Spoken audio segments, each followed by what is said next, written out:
Hey, what's going on, everyone? This is Mitch. Good Monday morning to you all. I hope you guys are doing great out there this morning and having a wonderful start to your day and a great beginning to your new week out there so far. Speaking of your week, it's going to be a pretty active one in the weather world as we have not only the risk of a hurricane, but the threat of a major hurricane in the Gulf of Mexico over the next few to several days. So that's what we're here to do. We're here to break it all down for you folks and talk about it. And, I'll be honest with you, some of these scenarios showing a major hurricane is certainly a realistic possibility. So we continue to get these concerning model trends overnight. We continue to get them overnight into this morning, and we're going to go over all the latest information that we have. The first thing we'll talk about is what's going on currently in the Caribbean. Next thing will be the latest from the National Hurricane Center. We'll go over all model guidance, the GFS, Euro, all the hurricane models, and just kind of give you guys all the possibilities. We'll break it down. We'll talk about the ensemble model guidance. We'll speak on the environment with this system that it's dealing with right now and that it will deal with over the next few days that does support an intensifying hurricane. That'll be the portion of the video we'll kind of geek out with you guys a little bit and break that down. We'll talk about sea surface temperatures. We'll break down steering currents, and we'll dive a little bit into the impacts. We'll get more and more detailed on that in the coming days. But of course, that's going to vary a lot as we continue to get somewhat of a windshield wiper effect. Florida certainly looks like the highlighted state as far as where this system is going to make its first actual landfall. Of course, more states inland are going to get impacts from this, but Florida definitely looks like the state. So we're going to get very detailed. Stick with me there. I don't know if Tampa's going to get 120 mile per hour wind gust or an 80, or Pensacola is going to get the worst impacts. Nobody really truly knows that. We still got to iron out the details, and we will on this channel. We'll talk on that, and then we'll break down what's going to happen weather-wise across the entire lower 48 for your Monday. So if you guys have not subscribed, certainly consider doing that. Like the video if you like, and if anybody has anything that I can pray about or pray over, please put it in the comments below so I can do that, and so others have an opportunity to do so too. So let's get going here, see if this is going to work, and it is, so we're good to go. So right now we're just getting blow-up of convection in the Caribbean. I'm going to circle this huge area. Anytime I use the word convection in this video, I'm meaning shower and storm activity. So don't get too confused with the fancy terminology or anything like that. Shower and storm activity is what I mean by convection. So we had this big blow up in this area several hours ago, and it continues. And then we've had this big blow up right here over the last few hours. And this kind of mini circle that I just drew, this is most likely where or around the actual central low pressure is. So if there's any defined low level circulation, there's a good chance it's probably somewhere into here underneath all this mid-level convection. You see these blow-ups in whites and pinks right in here, even blacks. This indicates colder cloud tops, which tells us that we're having some tall updrafts, some deep convection, and just healthy storm activity out here in the Caribbean. A lot of rising air right now allowing for this. There's a lot of dry air in the Gulf right now, and we expect this area to basically consolidate, continue to develop, and eventually drift in this direction. But this entire moist bubble, the entire environment in the Gulf of Mexico is going to become supported for rising air. I think it might have to battle a little dry air at first, but we basically expect the Gulf of Mexico to become very favorable for a hurricane, especially the central to eastern Gulf of Mexico over the next few days. So this is our system right now. This is being generated off a CAG, Central American gyre, which basically is this broad area of low pressure that hangs out over Central America, and then occasionally you'll get areas of energy on the Pacific side, the Atlantic side, and these areas of energy can come together and develop into a tropical cyclone. That's exactly what's happened with this tropical storm on the Pacific side right here, and this is exactly what's happening on the Caribbean, the Atlantic side of this CAG event, CAG. So this is what's firing this, what's kind of initializing this, and the origins of this system. And this happens multiple times a hurricane season, and occasionally you'll get something major out of it, and the possibility of that happening with this continues to increase. So enough with that. Let's continue to move forward. This is the latest from the National Hurricane Center, and my head is actually in the way, so I'll move it out of the way. This has a 70% chance, you see it right here, a 70% chance to develop sometime in the next 48 hours. And when I say develop, I mean develop into a depression or a tropical storm. So this will most likely become, like I said, a depression or tropical storm Helene. Right now it's dubbed Invest 97L. sometime in the next 48 hours. And we have reason to believe that that's likely going to happen. So I'll move my face back down here and we'll continue to look at the 7-day outlook, which, really isn't worth looking at a whole lot anymore because this has nearly a 100% chance to develop. But this in the red area is where we have a 90% chance to develop sometime in the next 7 days. And this area extends from the Western Caribbean into areas of the Gulf of Mexico. Folks, I can show this until the cows come home, but this is likely going to develop into our next named storm and eventually into a hurricane. So I think soon we'll be talking about a cone from the National Hurricane Center, and we'll actually, can get a good idea about the strength and timing of this, which we do have a pretty good idea of the timing of it right now. So latest thing we'll go over is the next thing we'll go over is all model guidance. I'm sure this is the portion of the video where a lot of people want to see. So we'll go over the GFS, the Euro first, and then all the hurricane models. So this is the GFS. We're going to start this off by just zooming into the southeast. No longer going to just kind of see that broad look at the Caribbean. So we'll start off for Wednesday evening. It already has a 967 millibar hurricane down here in the southern Gulf of Mexico, and it's heading north. So if we're going to try to compare millibar to strength, but it's not always the best idea to do so because it does not always tell us the category of the storm, but I always like to try to predict it. It's not a forecast, just predict based off that millibar number. So a 967 millibar hurricane is probably around a category 2 hurricane. Could be a 3 sometimes. But I would say this is probably a Category 2 hurricane on the GFS Wednesday evening. So we start to move this into Thursday morning.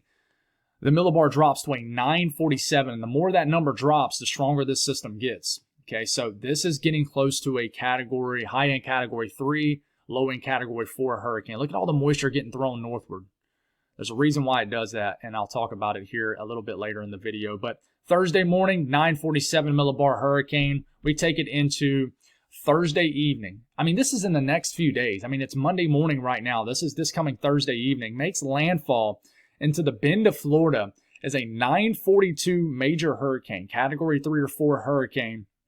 And basically right where like Idalia made landfall, heck, even where like Debbie made landfall several weeks back, this area cannot catch a break. And there's a solid chance that you guys are at minimum going to get significant impacts from this. Is this going to make a direct landfall into the Bend of Florida? We're not quite sure, but look at all this moisture getting thrown northward.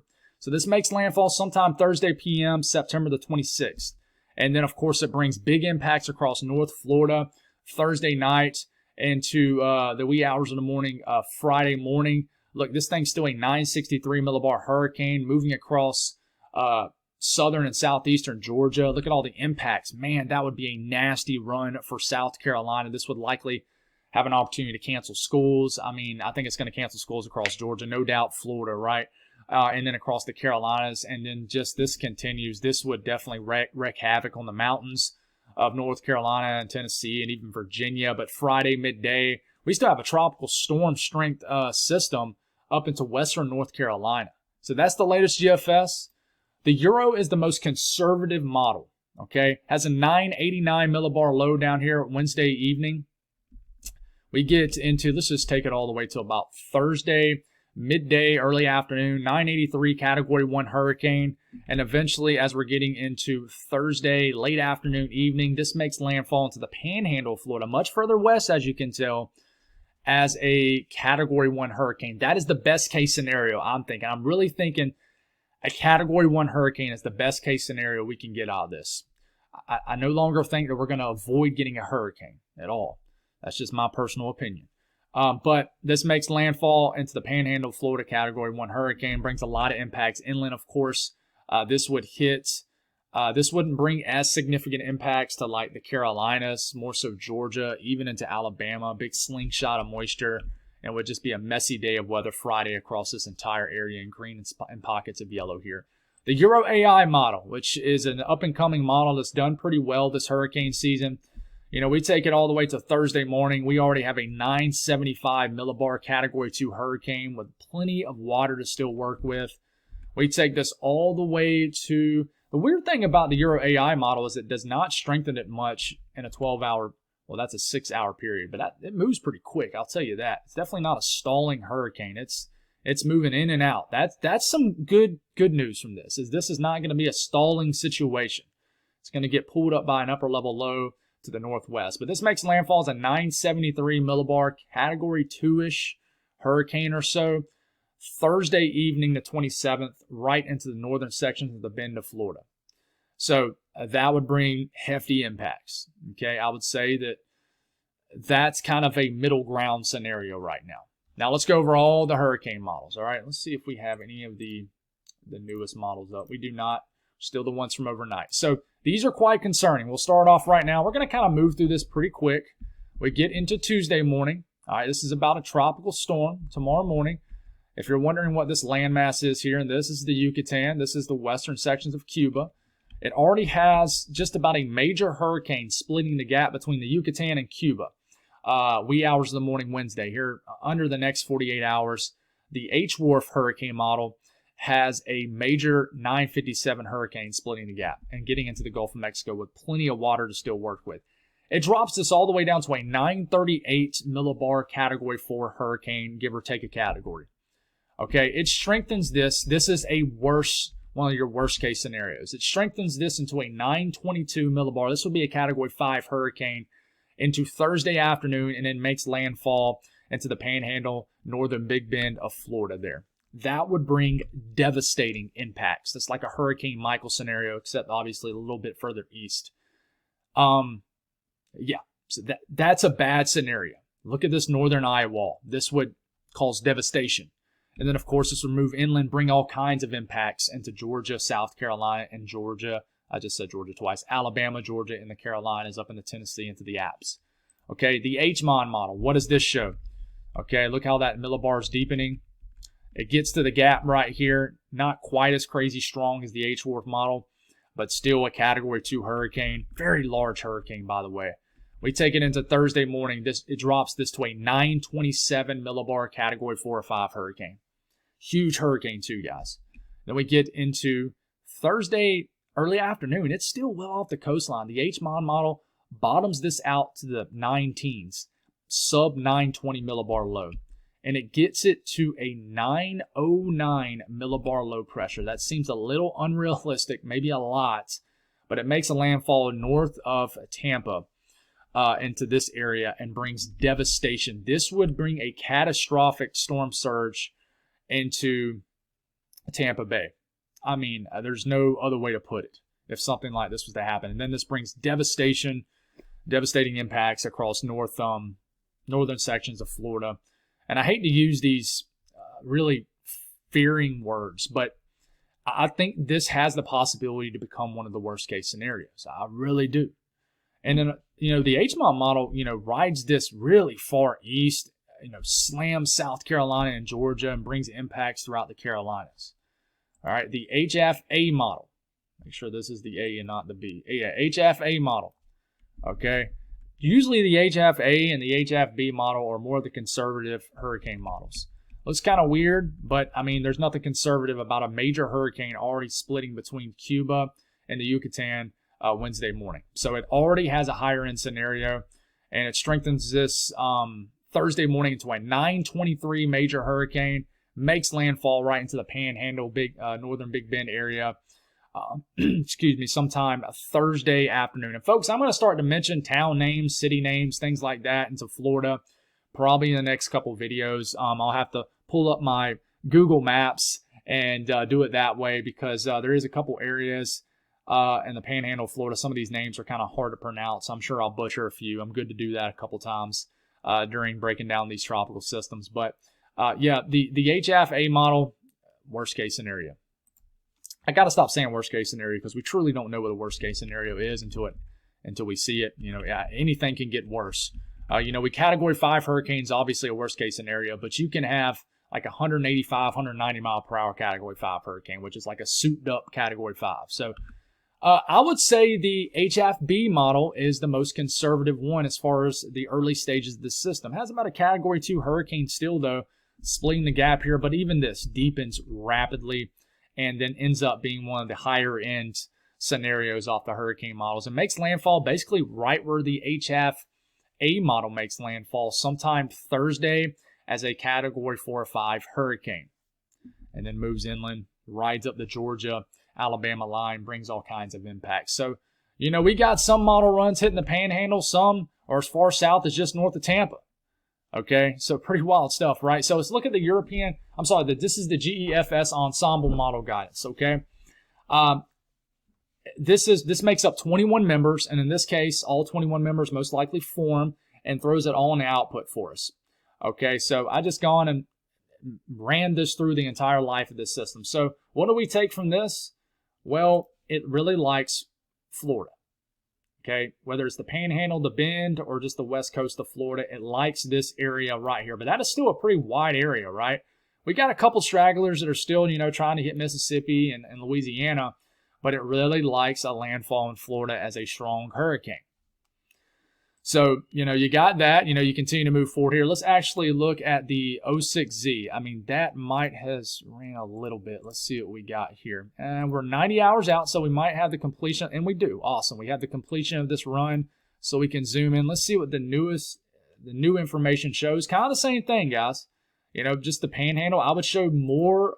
I would say more of these runs go more so into the Panhandle rather than the Bend, but you still got a lot of members that go into the Bend. So it looks like there has been a little bit of a tick west on the GEFS ensemble guidance here. So, you know, that's something to note. We're going to just have some back and forth to this, guys. So we'll continue to see that. But I do want to go over that with you. Now, let's talk about the environment that supports a hurricane.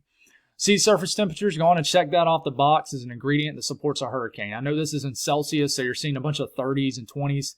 So our tropical system right now is, the actual center of the system is probably somewhere into here. I'm just going to do a check mark. This system is going to ride up through here and do something like this, right? Or, you know, something like that. See where those arrows I just drew? It says 30, 31 degrees Celsius. Folks, that's temperatures in Fahrenheit in the mid to upper 80s. I mean, I wouldn't be surprised. There's pockets of water in the Gulf of Mexico, the Caribbean, that's in the low 90s, around 90 degrees. In fact, there most likely is. And look at this like warm little area of water that this system's going to travel over that's like 31, probably 32 degrees Celsius. So what I'm trying to say is the Gulf of Mexico, Western Caribbean, right at this moment, it's like a bathtub.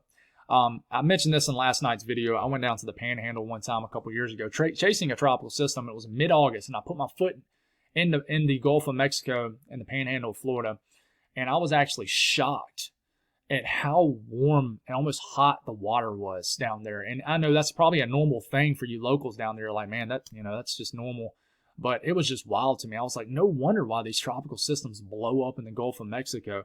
So pretty wild stuff, and the waters are pretty warm right now, especially way out in the Gulf where this system is going to go over. So obviously this is just kind of an easy one to explain. The one that's more difficult to explain is the upper wind pattern. So what you're looking at here, this is, I'm just going to look at the HFA model, okay? Why does these hurricane models explode? So we're going to initialize this for Tuesday night until Wednesday morning. So like midnight, Tuesday night, right? This is the upper wind pattern. These are winds 35, 40,000 feet up in the air. You see these streaks of blue? Well, you're seeing a lot of blue right here. These are winds that, you know, are going about anywhere from 20, 30, 40, 50 knots in the upper levels of the atmosphere. Once you get up into the greens and yellows up here, this is what we call a jet streak from this upper low digging down into the U.S. This is where you have winds that are like 70, 80, 90, even 100 knots in the upper levels of the atmosphere, 35, 40,000 feet up in the air. So what we know about these tropical systems and all low pressure is these systems spin cyclonically in the northern hemisphere. So I'm going to draw kind of some arrows and stuff on this, a lot of arrows. So it's spinning like this. And we're just, like I said, we're starting this off for Tuesday night and a Wednesday morning. All right, this is already almost a major hurricane between Cuba and the Yucatan Peninsula here. If you notice, you know, I drew the arrows kind of circling like that. In the upper levels of the atmosphere, if you look really closely here, you see these lines with the kind of arrowheads embedded into them. The air above this system is being dispersed outward, just like that. Huge outflow expanding well east of the system. Air is basically being displaced outward from the system, even right in here. Down here, it gets a little weird where you kind of have the lines that are just kind of doing all kinds of stuff. But in general, there is such And even right here, I mean, if you look right here, the arrows are kind of going like this, but I don't know why I just got rid of all my arrows. But air is being dispersed outward from this system. What does that mean? You're thinking, okay, well, that's cool and all, but what does it mean? Well, that means that as air rises in these tropical systems, because rising air allows for shower and storm activity, that air basically disperses outward. That kind of removes an area for more air to rise. That gets dispersed and displaced outward. That allows for more air to rise. So you basically got a constant ventilation cycle and kind of an allowance, if you will, of air rising throughout this tropical system. This is allowing for the sustaining and firing of continuous shower and storm activity. What does shower and storm activity do? It creates a moist environment for these tropical systems. What does a moist environment do for these tropical systems? It allows for the strengthening and the structure improvement of these tropical systems, and then that allows for them to have an opportunity to rapidly intensify. And the upper wind pattern certainly supports that, as tons of air is rapidly being dispersed outward from this system. This thing is basically going to be living and breathing its best life over bathtub waters of the Gulf of Mexico. There's nothing stopping this from really intensifying. The only thing that could potentially stop it is some westerly flow in the upper levels of the atmosphere. So as this moves right here, depending on the orientation of this trough and how it digs right in here, you could potentially get some westerlies that hit this system and create some shear on the western side of the system. But model guidance has really went away from that. And in fact, instead of this flow kind of going right up against this system like this, which was showing a couple days ago, it's more so kind of coming in behind this system, which works with the actual movement and the direction that this system is going. So this actually works in tandem to give this a strength boost, and you continue just to get all this air fanning out just like this. So when you have air fanning out like this, this allows for an environment for rising air well north of the system. Therefore, you're going to get a big slug of moisture most likely getting thrown north of this tropical system. So this jet boost that you're seeing right here is actually giving this system an upper wind pattern boost to really intensify and strengthen. So I hope that makes sense. We'll continue to move this forward just to kind of look at it. And nothing really stops this system from just intensifying, guys. And you look at the moisture here, and we'll start this off Wednesday morning. I mean, the green is a moist environment. The brown is a dry environment.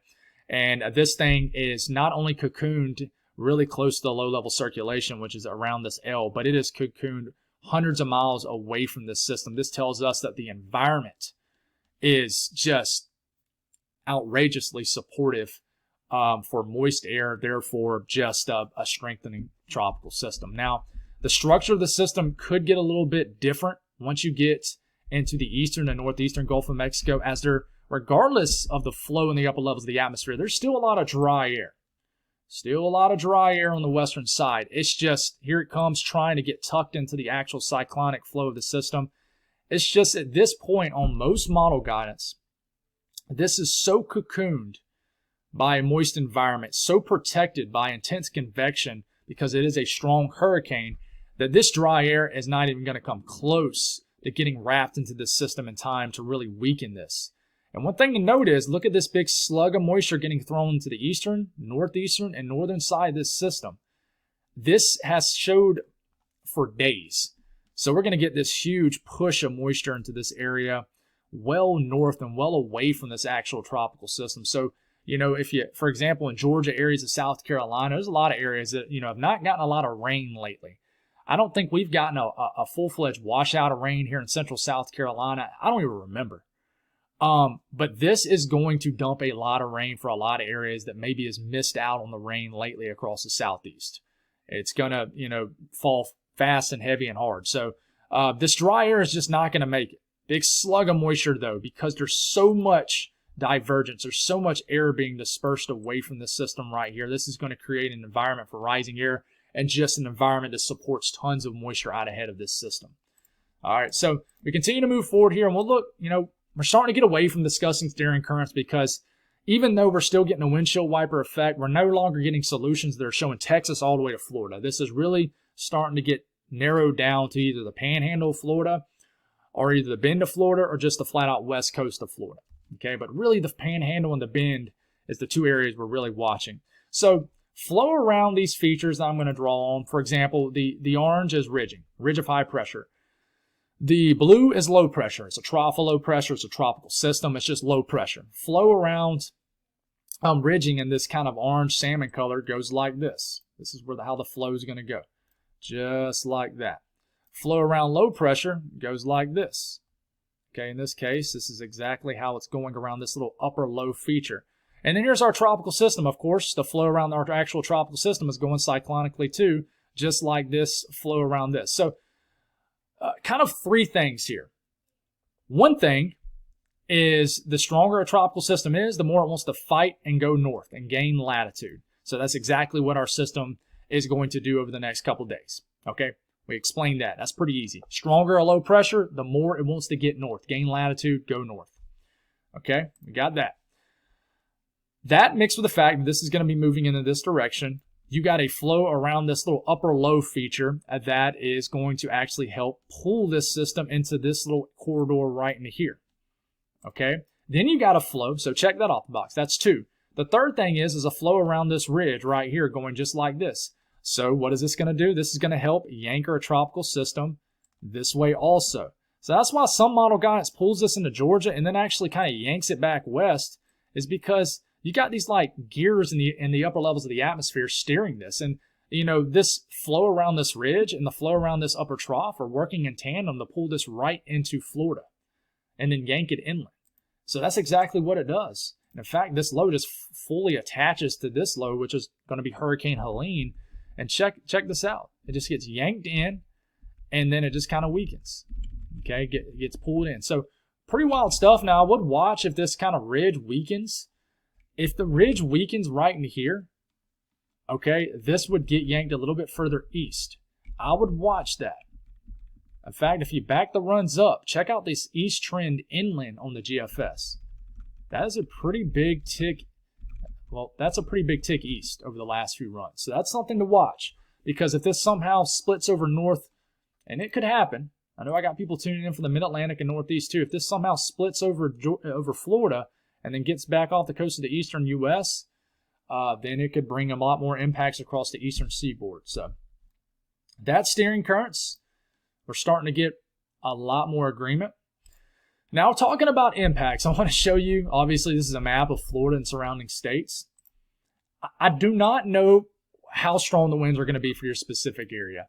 You know, I say this, and we always continue just to get comments saying what's going to happen in Mobile, what's going to happen in Pensacola, Panama City, Tallahassee, etc. What I can tell you is, if you live in this entire region right into here, I would be aware that the core of a major hurricane could potentially move into your area.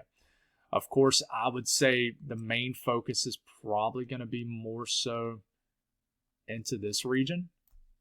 But that is an area where I want to watch out for, obviously, the strongest winds. Whoever gets hit by the eye wall is going to know it.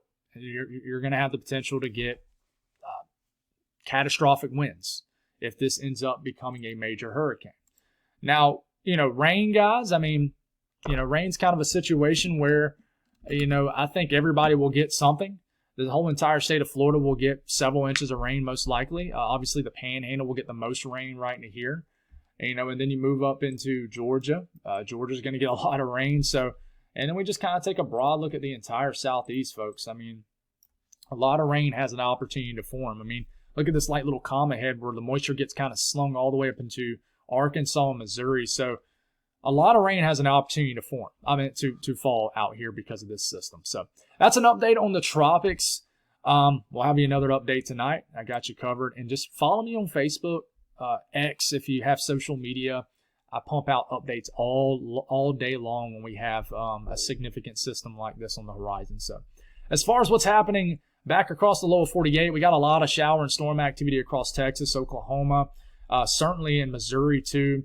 We got just widespread light to moderate rain across the mid-Atlantic and the interior sections of the Northeast. A little bit of shower activity across the high plains. And yeah, outside of that, that's it. As far as watches, warnings, and advisories, it's quiet out there. Ain't a whole lot to mention at all. Some heat advisories are there across Central Cal. But man, it is quiet. I think that'll change pretty quick over the next few days with future Helene on the way. The excessive rainfall outlook, just a marginal risk, so not even really worth mentioning much. But there is a very, very, very small risk of flash flooding in this green area. The Storm Prediction Center, there's a marginal risk here across areas of the mid-Mississippi Valley, east and west of it. This includes Tennessee, Kentucky, southern Illinois, and Indiana, southeast Missouri, and northern Arkansas, level 1 out of 5 risk. Less than 2% risk of a tornado, but that does not mean it potentially couldn't happen. Indiana was a great example of that yesterday where we had a tornado on the ground. I think it was the state of Indiana. But the southeast today, as far as any kind of rainfall, no moist feed yet into Florida. That'll change over the next 48 hours most likely. But the immediate southeast area, the only area I'd watch is the western Carolinas. Just pop-up downpours are possible across the deep south, Tennessee. As we get into Kentucky, obviously more of a flow up here. We're going to get a lot of shower and storm activity into this afternoon, this evening, especially western Kentucky, into the Boot Hill, Missouri. And we're just going to get the possibility of just some on and off showers and storms across the Carolinas, Virginia, the Tri-Cities region of Tennessee could get some storms after midnight tonight. So up here in the northeast, just an area of showers will continue just to kind of be widespread across PA, New York State, Mid-Atlantic, Delmarva, Tidewater area, New England, just shower activity all day into the overnight hours. It'll start to kind of dissipate, but we could get more energy that moves in tomorrow morning. And Ohio, western PA, West Virginia, some storms even possible in Virginia. You'll kind of wake up to here for your Tuesday morning. Definitely some rain you're waking up to in southern Ontario also. The south central U.S., of course, we're going to get the risk of these severe storms here in northeast Texas, western Arkansas, northern Arkansas, southeast Missouri, all the way into Indiana.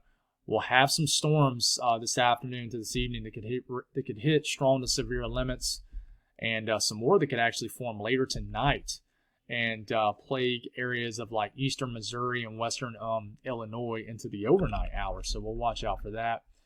The north central U.S., those storms will try to rise up into the Midwest. We'll get some rain and storms all the way up into central Illinois. Those storms are down there in southern Indiana. Some light shower activity this evening crossing the eastern Dakotas into western Minnesota.